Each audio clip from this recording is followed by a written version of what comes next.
மேச ராசியில் பிறந்திருக்கீங்கன்னா உங்களுக்கு இந்த வாரம் உங்களை பொறுத்த வரைக்கும் இந்த வாரத்தில் ரொம்ப கவனமாக இருக்கணும். உங்களுடைய தனிப்பட்ட பர்சனல் லைஃப், உங்களுடைய அந்தரங்கமான வாழ்க்கையை இந்த வாரத்தில் யாருக்கிட்டையும் பெரிய லெவலில் டிஸ்கஸ் பண்ணாதீங்க. இது ரொம்ப முக்கியம்.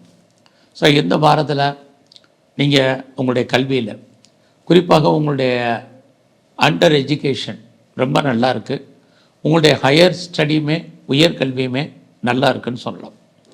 அது மட்டும் இல்லை, இந்த வாரத்தில் யாரெல்லாம் பெரிய லெவலில் உற்பத்தி சார்ந்த துறைகளில் இருக்கீங்க, ப்ரொடக்ஷன் சைடில் இருக்கீங்களோ, உங்களுடைய உற்பத்திக்கு தகுந்த நல்ல சேல்ஸு, நல்ல லாபம், வருமானம் உங்களுக்கு இருக்குது.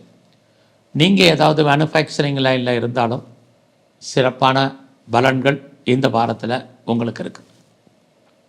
அது மட்டுமல்ல, இது மார்கழி மாதமாக இருந்தால் கூட யாரெல்லாம் வெஹிக்கிள்ஸ் வாங்கணும், வண்டி வாங்கணும், நிறைய வீட்டு உபயோகப் பொருட்கள் வாங்கணும்னு நினைக்கிறீங்களோ, உங்களுக்கு அதுக்கான ஆப்பர்ச்சுனிட்டி இந்த வாரத்தில் நிறைய இருக்குது.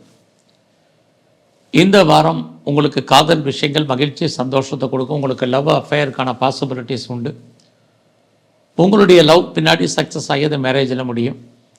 இந்த வாரத்தில் உங்களுடைய பொருளாதார நிலைகள், கையில் பணம், தனம், பொருள் இருப்பதற்கான வாய்ப்புகள் இருக்குது. யாருடைய பணமாவது உங்கள் கையில் இருக்கும். வேலை வாய்ப்புகளை எடுத்துக்கிட்டால் இந்த வாரம் பரவாயில்ல. ஒரு பக்கம் உங்களுடைய சர்வீஸ்க்குரிய புதன் 8ஆம் இடத்தில் இருந்தால் கூட வாங்கின சாரம் சனியாக இருக்கிறதுனால வேலையில் எவ்வளோ ஸ்ட்ரகிள் பிரச்சனை இருந்தாலும் உங்களுக்கு என்ன ரெகக்னைஸ் கிடைக்குமா கிடைக்கும். இல்லை வேறு ஏதாவது உங்களுக்கு பணம் வர வேண்டிய பணங்கள் எதுவும் வராமல் இருந்தால் வரும். இது எல்லாமே இந்த வாரம் உண்டு. ஏன்னா ஒரு பக்கம் உங்களுடைய சர்வீஸ்க்குரியவர் புதன் 8ல் இருக்கார். 8 ஸ்ட்ரகிள்.